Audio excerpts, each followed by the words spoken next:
Recording studio Ekangar सराय।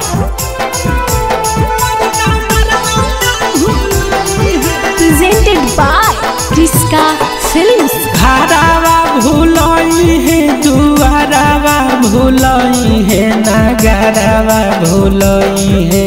घरवा भूलई है दुआरवा भूलई है नगरवा भूलई है। लभरवा के मोर ना मरवा ना भूलई है। लभरवा के मोर ना मरवा ना भूलई है। बहरावा भूलई है पिपरावा भूलई है नहरवा भूलई है। बहरावा भूलई है पिपरावा भूलई है नहरवा भूलई है। लभरवा के मोर ना मरवा ना भूलई है। लभरवा के मोर ना मरवा ना भूलई है।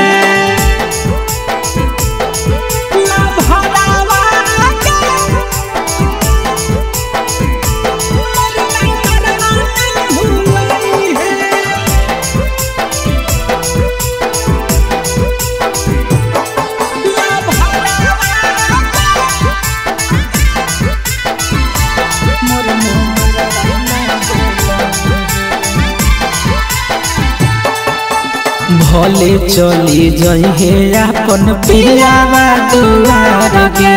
एक बेरी करली है या पिया हमार गे। करे जा भले चली जइहे अपन पियावा दुआर गे। एक बेरी करली है या पिया हमार गे। सखिया भूलई है सहेलिया भूलई है नैहरवा भूलई है। सखिया भूलई है सहेलिया भूलई है नैहरवा भूलई है। लभरवा के मोर ना मरवा ना भूलई है। लभरवा के मोर ना मरवा ना भूलई है।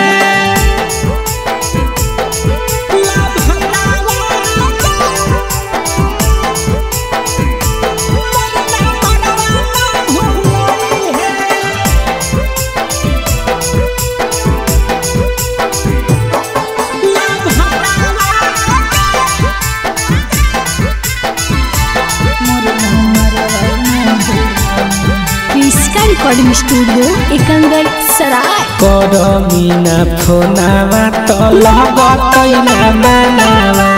तोरा बिना कैसे रहतई बबुआ बलवनावा। करे जा करमीना फोनावा तो लगतई ना मनावा। तोरा बिना कैसे रहतई राजा रउसनावा। खेलल भूलई है संगे कूदल भूलई है कैले झगड़ावा भूलई है। खेलल भूलई है संगे कूदल भूलई है कैले झगड़ावा भूलई है। लभरवा के मोर ना मरवा ना भूलई है। लभरवा के मोर ना मरवा ना भूलई है। क्रिस्का रिकॉर्डिंग स्टूडियो एकंगर सराय।